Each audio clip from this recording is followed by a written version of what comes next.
السلام علیکم ورحمۃ اللہ وبرکاتہ۔ اعوذ باللہ من الشیطان الرجیم، بسم اللہ الرحمن الرحیم۔ شروع کرتی ہوں اللہ کے نام سے جو بڑا مہربان نہایت رحم والا ہے۔ آج میں آپ کے لیے ایک حدیث شریف لائی ہوں، غور سے سننا۔ حضرت سہیل بن سعیدی رضی اللہ روایت کرتے ہیں کہ ایک شخص رسول صلی اللہ علیہ وسلم کے سامنے سے گزرے تو آپ صلی اللہ علیہ وسلم نے اپنے پاس بیٹھے ہوئے آدمی سے پوچھا، تمہارے اس شخص کے بارے میں کیا رائے ہے؟ انہوں نے عرض کیا، معجزہ لوگوں میں سے ہے، اللہ تعالیٰ کی قسم اس قابل ہے کہ اگر کہیں نکاح کا پیغام دے تو قبول کیا جائے اور کسی کی سفارش کرے تو سفارش قبول کی جائے۔ آپ صلی اللہ علیہ وسلم یہ سن کر خاموش ہو گئے۔ اس کے بعد ایک اور صحابی سامنے سے گزرے۔ آپ صلی اللہ علیہ وسلم نے اس آدمی سے پوچھا، تمہارے اس شخص کے بارے میں کیا رائے ہے؟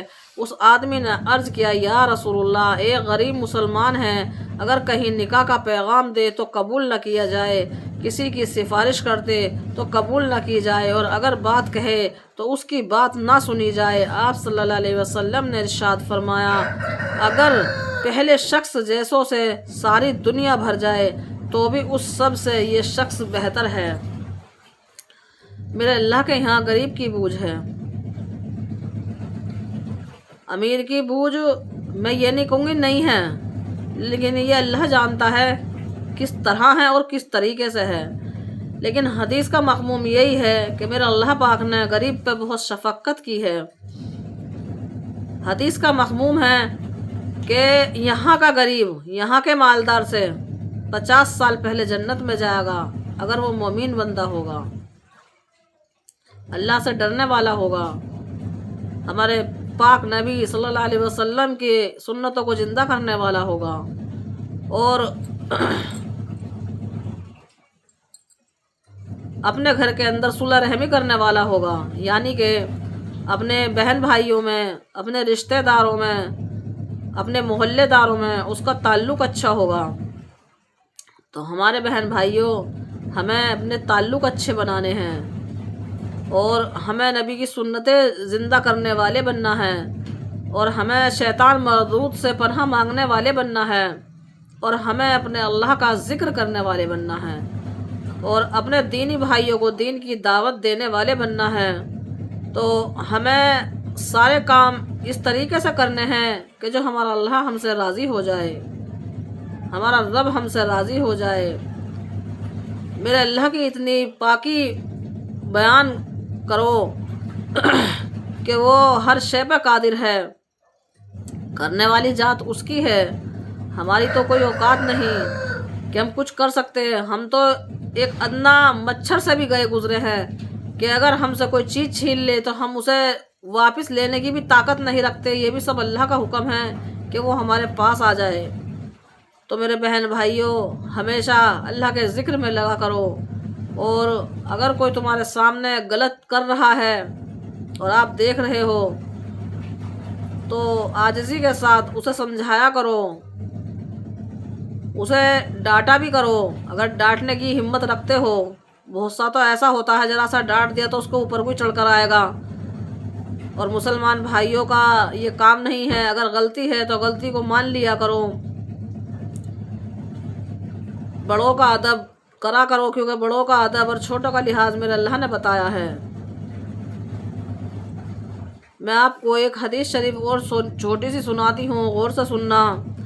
حضرت عبداللہ بن عمر بن عاصیہ رضی اللہ عنہ فرماتے ہیں کہ رسول صلی اللہ علیہ وسلم نے دوزخ کا ذکر کر کے وقت ارشاد فرمایا، اور دوزخی لوگوں میں ہر سخت تربیت فرب، بدن اترا کر چلنے والے، متکبر، مال و دولت کو خوب جمع کرنے والے اور پھر اس کو خوب روک کر رکھنے والے، یعنی ساحل کو نہ دینے والے، اور جنتی لوگ وہ ہیں جو کمزور ہوں، یعنی ان کا رویہ لوگوں کے ساتھ عاجزی کا ہو، اور وہ دبائے جاتے ہوں، یعنی لوگ انہیں کمزور سمجھ کر دباتے ہوں۔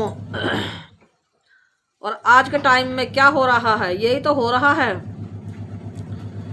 کہ جو غریب آدمی ہے اسے دبایا جاتا ہے، جو کمزور آدمی ہے اسے دبایا جاتا ہے، لیکن اللہ معاف کرے، ہمیں ایسا کچھ نہیں کرنا ہے۔ اگر ہم سے کوئی کمزور ہے تو ہمیں اس کا سہارا بننا ہے۔ ہمیں اس سے، اگر ہم اس سے کسی چیز سے ہاتھ ساتھ نہیں لگا سکتے تو ہمیں یہ کہنا ہے کہ بھائی تو فکر نہ کر، انشاءاللہ جو بھی ہمارے بس کی ہوگا ہم ضرور کریں گے۔ اور بہت سی جگہ ایسا ہوتا ہے کہ کہیں کچھ الٹا سیدھا ہو جاتا ہے، کہیں مار پیٹ ہو جاتی ہے، تو کسی کا بیچارے کا ایک ہی جنا ہے، اس پر چار چار چڑھ بیٹھتے ہیں۔ اللہم حافظنا، ان کی پکڑ بہت زیادہ ہوگی۔ یہ جو مغرور ہیں، غرور میں رہتے ہیں کہ ہم اتنے ہیں اور ہم اتنے ہیں، ان کی بھی پکڑ بہت جلدی ہوگی انشاءاللہ۔